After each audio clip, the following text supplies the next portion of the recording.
ജനങ്ങളുടെ എതിർപ്പും പ്രതിഷേധവും വെറുപ്പും ചർച്ച ചെയ്യപ്പെടാതിരിക്കാനുള്ള കൗശലവും തന്ത്രവുമാണ് വിഷയം മാറ്റിക്കൊണ്ടുവന്നത്. അതുകൊണ്ട് ആ വിഷയത്തിൽ ഇനി ഞങ്ങൾക്കൊന്നും പറയാനില്ല, ഞങ്ങളെല്ലാം പറഞ്ഞു കഴിഞ്ഞു.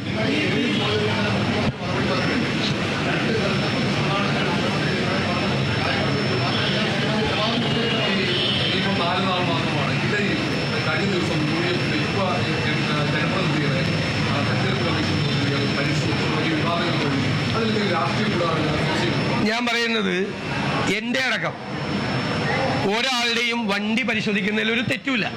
പക്ഷെ ഇവിടെ എന്താ ഉണ്ടായത്? ഇവിടെ UDF നേതാക്കന്മാരുടെ വണ്ടി മാത്രം തിരഞ്ഞെടുത്ത് പരിശോധിക്കുകയും മറ്റത് പരിശോധിക്കാതിരിക്കാൻ ചെയ്തപ്പോൾ ആ വിവേചനം പാടില്ല എന്നാണ് ഞങ്ങൾ പറഞ്ഞത്. എൻ്റെ പരിശോധിച്ചു, എനിക്കൊരു കുഴപ്പമില്ല.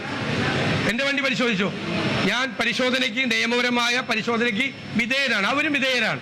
പക്ഷേ തെരഞ്ഞുപിടിച്ച് UDF നേതാക്കന്മാരുടെ മാത്രം. കാരണം പാലക്കാട് പെട്ടി വിവാദം ഉണ്ടാക്കിയത് മന്ത്രി SP വിളിച്ചു പറഞ്ഞിട്ടാണ് ഞങ്ങളുടെ 2 വനിതാ നേതാക്കന്മാരുടെ ഹോട്ടലിലെ മുറിയിൽ അർദ്ധരാത്രി റെയ്ഡ് നടത്തിയത്. അതിൻ്റെ പണി അവിടെ കിട്ടിയതാണ്. എന്നിട്ട് വീണ്ടും പണിയായിട്ട് ഇറങ്ങണ്ട, വീണ്ടും പെട്ടിയായിട്ട് ഇറങ്ങണ്ട.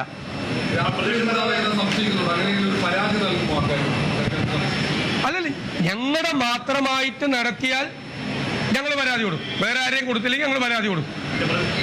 എല്ലാവരും നിയമത്തിന് വിധേയരാണ്, ഞാനടക്കം. പക്ഷേ UDF നേതാക്കളെ മാത്രം തെരഞ്ഞുപിടിച്ച് നടത്തിയാൽ ഞങ്ങൾ പരാതി കൊടുക്കും.